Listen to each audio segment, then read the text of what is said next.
Hello, friends. Look at this scene. This place is in the Bari block of Jajpur district.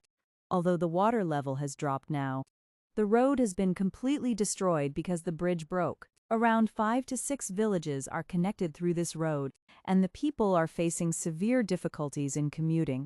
The MLA, Sarpanch, Block VLW, BJP leaders, and all high-ranking administration officials have already visited and inspected the site. Cement and sandbags are also lying here, yet the work remains halted. Now that the water level is low, this is the right time to carry out the work. We appeal to the administration and public representatives to repair this road at the earliest so that the people of these 5 to 6 villages can get relief. Thank you for watching my videos. Please subscribe my channel